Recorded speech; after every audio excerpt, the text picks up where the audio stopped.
આચલી શકો છો સૂર્ય આથમતો છે અને એક નંબર લુક લાગી રહ્યો છે. તો સાબરમતીના પુલના છેડે મેળી માતાનું મંદિર છે ત્યાં આપણે આવી ગયા છીએ અને મેળી માતાના મંદિરના દર્શન તમને કરાવવાના છે. તો આ મેળી માતાનું મંદિર જવાની શાકભાજી લે ત્યાં હેડો.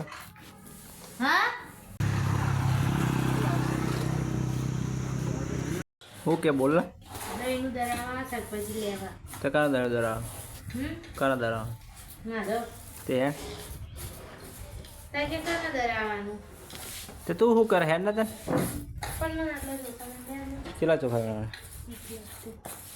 આવડે ચોખા કોણ ગણા નવે ટેકનિક આવી ચોખા ગણવાની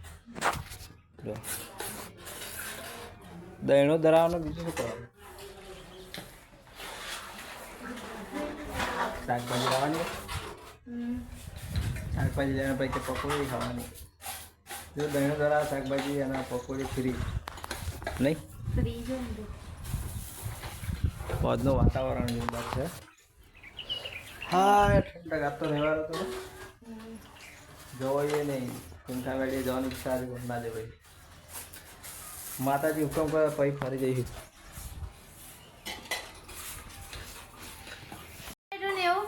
જવાની શાકભાજી લે તો હેડો. સાબરમતી નદી કિનારે મેળી માતાના દર્શન પણ થઈ જાય છે અને શાકભાજી હમણાં આવી છે અને દહીણું પણ ધરાઈ જાય છે. તો ચાલો આપણે જઈએ દર્શન પણ થઈ જાય અને મંદિર પણ તમને બતાવ્યું સાબરમતી નદી કિનારે આવેલું માં મેળી માનું દર્શન થઈ જશે અને મેળી માતાનું મંદિર બતાવું સાબરમતી કિનારે આવેલું નદી કિનારે જોરદાર મંદિર છે અને ખૂબ ચમત્કાર છે. ત્યાંનું લોકેશન પણ જોરદાર છે. નદી સાબરમતી નદી એટલે વાત પૂરી અમદાવાદથી શરૂ થતી રિવરફ્રન્ટ અને ધરો ડેમમાંથી આવતી નદી સાબરમતી. તો ચાલો એનું લોકેશન મંદિર અને બધું કન્ટિન્યુ બતાવવાના છીએ તો બને રહેજો. શું કહેવું તારું દર્શન કરશે ને મેળી માતા તો ચાલો બને રહેજો. પણ તારા ચોખા પૂરા છે.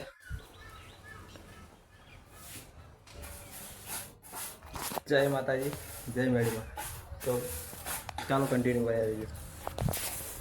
ફાઇનલી અમે નીકળી ગયા છીએ અને જોઈ શકો વચ્ચે રસ્તામાં આવી ગયા છે અને આ થોભલાનો અવાજ કંઈક અલગ જ આવે છે.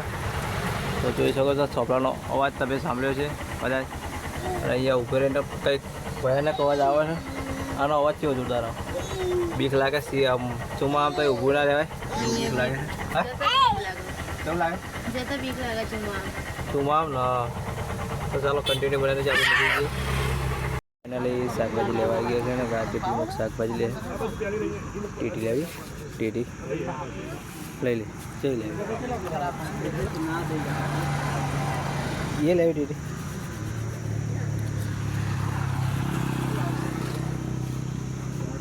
તો સાબરમતીના પુલના છેડે મેળી માતાનું મંદિર છે ત્યાં આપણે આવી ગયા છીએ અને મેળી માતાના મંદિરના દર્શન તમને કરાવવાના છે. તો આ મેળી માતાનું મંદિર જોઈ શકો છો સ્ટાચ્યુ પુલની છેડે છે મેળી માતાના દર્શન આજે તમને કરાવવાના છે. તો ચાલો કન્ટિન્યુ બની જય મેળીમાં.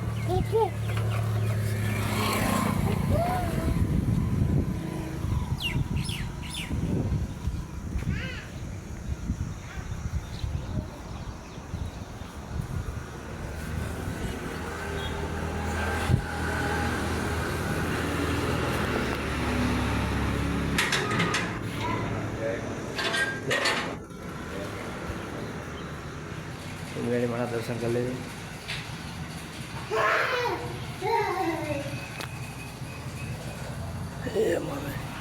દીસુ દર્શન કરવા દીસુ કલે દર્શન જે કલે જે કલે કલે જે ચડવા નહીં ક્યાં થો. તો જય મેળી માતા અમે દર્શન કરી તમે પણ દર્શન કરી દો. મારા મેળીના દર્શન રવિવારના દિવસે થયા છે. તો જય મેળીમાં.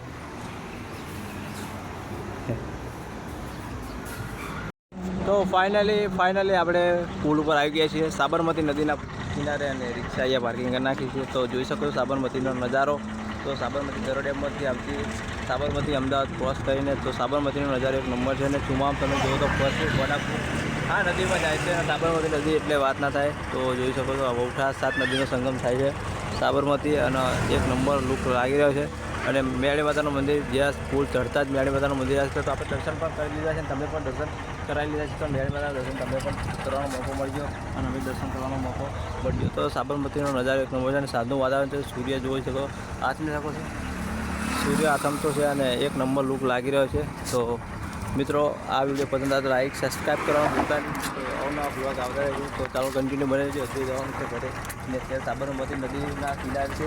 દ્વારકા અમદાવાદ હાઈવે છે, દ્વારકા અમદાવાદ હાઈવે અને આપણે ત્યાં પુલ ઉપર છીએ સાબરમતી નદી કિનારે. કિસાન હાય કે નદી કે શું હા હજુ નારિયેળ ખાય છે આવે તો ચાલો કન્ટિન્યુ બનાવી દો. જય માતાજી. હાય કહી દે. હા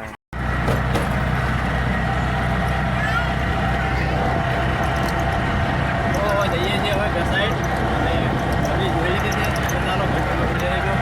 સૂરજ આથમમાં આવ્યો છે, સરોડા આવી ગયું છે, સરોડા ગામ પણ આવી ગયું અને સૂરજ આથમમાં આવ્યો છે. નંબર લોકેશન લાગે છે, કેટલો મોટો સૂર્ય લાગે છે. તો આપણે આવી ગયા છીએ ઘરે અને જોઈ શકો છો દિશાન પણ સાયકલ લઈને નીકળી ગયો અને રિક્ષા અહીંયા લગાવી દીધી છે. અંધારું પડી ગયું આવ્યું છે, સાંજનું વાતાવરણ છે, ઠંડક પવન આવે છે. આખો દિવસ તો તાપ હોય છે પણ ત્યારે મસ્ત કુલ પવન આવે છે. લોટ બંધાય છે, મમ્મી લોટ બંધે છે. તો અત્યારનું વાતાવરણ પણ એક નંબર છે. તો મિત્રો બ્લોગ આટલે પૂરો કરી છે. બ્લોગ વિડીયો પસંદ આવે તો લાઈક સબસ્ક્રાઈબ કરવાનું ભૂલતા નહીં. ફરી મળીએ નવા બ્લોગ સાથે, નવા વિડીયો સાથે. તો જય માતાજી.